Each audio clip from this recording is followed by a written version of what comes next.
দৈনিক রাশিফল আজ 27শে ফাল্গুন 11ই মার্চ মঙ্গলবার শুক্ল দ্বাদশী তিথি সকাল 8টা 15 পরে ত্রয়োদশী তিথি রাহুকাল দুপুর 2:45 29 সেকেন্ড থেকে 4:14 53 পর্যন্ত থাকবে। এই সময় কোনো ধরনের শুভ কার্য করা উচিত নয়। মেষ আর্থিক চাপ, মনোমালিন্য, কার্যে বাধা, আশাভঙ্গ। বৃষ আর্থিক দিক থেকে শুভ, ব্যবসায় বৃদ্ধি, কর্মে শুভ, মানসিক চাপ থাকবে। মিথুন আর্থিক দিক থেকে বাধা, গৃহে শুভভাব, আত্মীয় স্বজনদের সঙ্গে মনোমালিন্য যোগ।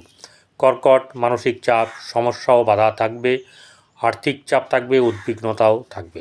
সিংহ আর্থিক চাপ, ভুল বোঝাবুঝি, গৃহে শুভভাব, ভাগ্য ভাব শুভ যাবে। কন্যা আর্থিক শ্রীবৃদ্ধি, কোনো নতুন ডিল করবেন না, ব্যবসায় শুভ, ভাগ্য শুভ। তুলা শারীরিক ও মানসিক চাপ থাকবে, কর্মে বাধা হলেও সমস্যা উতরে যাবে এবং আর্থিক দিক থেকে শুভ যাবে। বৃশ্চিক আর্থিক শুভ, ব্যবসায় শুভ, নতুন ডিল করবেন না, সংসারে উন্নতি, সন্তানের শুভ। ধনু আর্থিক শুভ, ব্যবসায় সমস্যা, কর্মলাভ, গৃহে অশান্তি, মানসিক চাপ থাকবে। মকর ব্যবসায় সমস্যা, আর্থিক লাভ, কর্মলাভ, সন্তানের শুভ, গৃহে চাপানোতর থাকবে।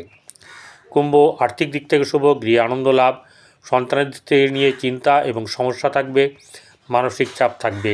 মীন আর্থিক শুভ, সন্তান নিয়ে চিন্তা, ব্যবসায় শুভ, কর্মস্থান মধ্যম, মানসিক চাপ থাকবে।